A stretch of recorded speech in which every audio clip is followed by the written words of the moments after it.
નમસ્કાર મિત્રો, સ્વાગત છે તમારું આપણી ચેનલ ટેકનિકલ માસ્ટરજીમાં। તો મિત્રો, રેશન કાર્ડ ધારકો માટે મહત્વનો અપડેટ આવી ગયો છે। સૌથી મોટો અપડેટ છે। જેટલા પણ રેશન કાર્ડ ધારકો છે, ફ્રી અનાજ મેળવી રહ્યા છે, પૈસાવાળું અનાજ મેળવી રહ્યા છે, એમને દરેક સભ્યોના આધારની ઈ-કેવાયસી કરવી ફરજિયાત થઈ ગઈ છે। મિત્રો, સરકાર દ્વારા એક નવો અપડેટ આવી ગયો છે। જો આધાર ઈ-કેવાયસી અપડેટ નહીં હોય તો તમારું રેશન કાર્ડ બંધ થઈ શકે છે અને તમને જે અનાજ મળી રહ્યું છે એ પણ નહીં મળે। તો મિત્રો, આજના વિડીયોમાં આપણે આધાર કેવાયસી કેવી રીતે કરવાની છે ઘરે બેઠા મોબાઈલ દ્વારા, તો એની માહિતી આપણે આ વિડીયોમાં લેવાના છીએ। તો વિડીયો લાસ્ટ સુધી જોજો। બીજું કે આ કેવાયસી કરવાનો મુખ્ય હેતુ એ છે કે જે મરણ પામ્યા હોય, જે બહાર જતા રહ્યા હોય, જેમનું આધાર કાર્ડ નથી, એ વ્યક્તિ પણ અનાજ મેળવી રહ્યા છે। તો આ રીતે જો ઈ કેવાયસી થશે તો દરેક સભ્યોની ઓળખ પ્રસ્થાપિત થશે અને જે બીજા રેશન કાર્ડ ધારકો છે જેમને મળતું નથી એમને અનાજ મળી શકે।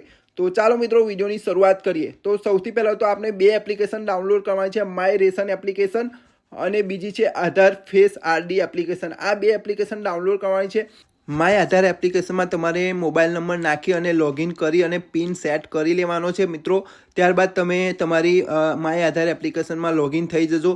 ત્યારબાદ તમે હોમ પર ક્લિક કરી અહીંયા એકદમ છેલ્લેથી બીજો ઓપ્શન છે પ્રોફાઇલ, ઓકે, એના પર તમારે ક્લિક કરવાનું છે। પ્રોફાઇલના ઓપ્શન પર ક્લિક કર્યા બાદ તમારું રેશન કાર્ડ લિંક કરો એના પર તમારે સિમ્પલી ક્લિક કરવાનું છે મિત્રો। ક્લિક કરશો એટલે તમારું જે રેશન કાર્ડ છે એનો નંબર અહીંયા તમારે એન્ટર કરી લેવાનો છે। તો ચાલો હું ફટાફટ મારું રેશન કાર્ડ નંબર એન્ટર કરી લઉં છું મિત્રો। રેશન કાર્ડ નંબર એન્ટર કર્યા બાદ એમાં જેટલા પણ વ્યક્તિઓ હોય એમાંથી કોઈ પણ એક વ્યક્તિનો તમારે આધાર કાર્ડ નંબર અહીંયા છેલ્લા 4 અક્ષર અહીંયા એન્ટર કરવાના છે। તો નીચે લખેલું છે આધાર નંબરના છેલ્લા 4 અક્ષર, ઓકે।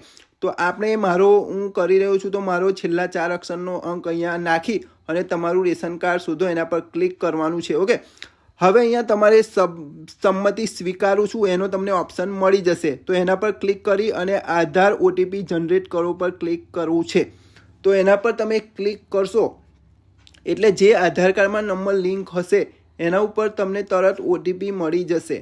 તો તમારે સિમ્પલી એ ઓટીપીને અહીંયા ફિલ કરી લેવાનો છે અને ઓટીપી ચકાસો પર ક્લિક કરવાનું છે। તો સિમ્પલી હું અહીંયાથી જોઈ લઉં છું, ઓટીપી આવી ગયો છું, તો ઓટીપી અહીંયાથી સિમ્પલી એન્ટર કરી ઓટીપી ચકાસો પર ક્લિક કરું છું, ઓકે। હવે મિત્રો, તમે જોશો કે અહીંયા જે રેશન કાર્ડ છે એ સક્સેસફુલી આપનું લિંક થઈ ગયું છે આપણી માય રેશન એપ્લિકેશન સાથે, ઓકે। તો મિત્રો, હવે રેશન કાર્ડ લિંક કર્યા બાદ આપણે હવે આધાર ઈ કેવાયસીનો ઓપ્શન મળી રહે છે એપ્લિકેશનમાં, તો એમાં આપણે ક્લિક કરીશું અને આધાર ઈ કેવાયસી કરવાની પ્રોસેસ કેવી રીતે કરવાની છે તમારે એની માહિતી લઈશું, ઓકે। તો અહીંયા તમે જોઈ શકો છો એક આધાર ઈ કેવાયસીનો ઓપ્શન આપેલો છે એક, ઓકે। તો એના પર આપણે સિમ્પલી ક્લિક કરી અને કેવી રીતે ડિટેલ ભરવાની છે એની આપણે માહિતી લઈશું। તો આધાર ઈ કેવાયસી પર ક્લિક કરશો એટલે આ રીતે ઘણા બધા ઓપ્શન આવશે, તો તમારે વાંચી લેવાના છે, ઓકે। અને આધાર ઈ કેવાયસી કરો એના પર ક્લિક કરવાનું છે। Ration card number automatic fill થઈને આવી જશે। ત્યારબાદ તમારે કેપ્ચા ફિલ કરી અને કાર્ડના સભ્યોની વિગત શોધો પર ક્લિક કરવાનું છે। જેવું ક્લિક કરશો દરેક સભ્યની અહીંયા વિગત મળી જશે। અહીંયા આધાર લખેલું છે, ઈ કેવાયસી નો લખેલું છે, તો મારે દરેકની ઈ કેવાયસી નથી, ઓકે, કરેલી નથી એટલે નો આવી રહ્યું છે। જો તમારી ઈ કેવાયસી હશે તો યસ આવશે લખેલું।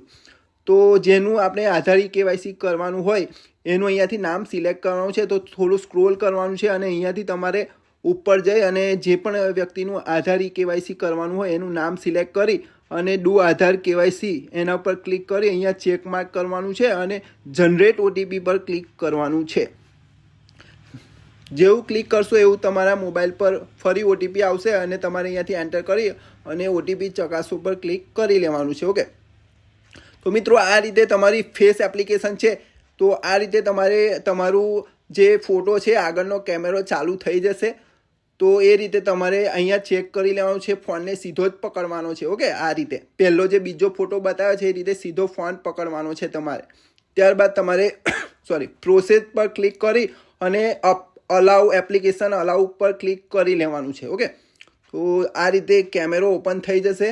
તમારે આંખો બંધ ખોલ કરવાની છે થોડી વાર, તો આ રીતે તમારું કેપ્ચર થઈ જશે અને તમારી ડિટેલ ખુલી જશે, ઓકે। તો આ રીતે મારો ફોટો આવી ગયો છે આધાર કાર્ડમાં જે છે તે, અને જે મારું એડ્રેસ છે એની ડિટેલ પણ અહીંયા મળી ગઈ છે, ઓકે। તો આપણે આધાર ઈ કેવાયસી અહીંયા કરવા માટે આપણે અહીંયા ચેક માર્ક પર ક્લિક કરી અને સબમિટ ડિટેલ ફોર અપ્રુવલ પર ક્લિક કરી લેવાનું છે. તો સૌથી અહીંયાથી હું ક્લિક કરી લઉં છું. તો મિત્રો તમે જોઈ શકો છો કે આપણી જે અરજી છે એ સપ્લાય ઓફિસર પાસે પહોંચી ગઈ છે અપ્રુવલ માટે. તો તમારે 3 થી 4 દિવસ કાં તો 5-6 દિવસ વેઇટ કરી લેવાનો છે, જ્યારે પુરવઠા મામલતદાર તમારા તાલુકાના જિલ્લા ઝોનના એ અપ્રૂવ કરશે. ત્યારબાદ અહીંયા તમારે એપ્લિકેશન ખોલી અને ફરી ચેક કરી લેવાનું છે કે તમારી KYC યસ છે કે નહીં. તો મિત્રો આ દરેક જેટલા પણ રેશન કાર્ડ ધારકો છે એ દરેકને કરવાનું છે. રેશન કાર્ડમાં જેટલા પણ વ્યક્તિઓ હોય એનું દરેકનું KYC કરવું ફરજિયાત છે. તો બસ મિત્રો વિડીયોમાં આટલું જ હતું. જો વિડીયોમાં માહિતી મળી હોય તો વિડીયો ગમ્યો હોય તો લાઇક કરજો, શેર કરજો અને ચેનલ પર નવા હોય તો ચેનલને પણ સબસ્ક્રાઈબ કરી લેજો. ધન્યવાદ મિત્રો વિડીયો જોવા માટે. જય હિન્દ, જય ભારત.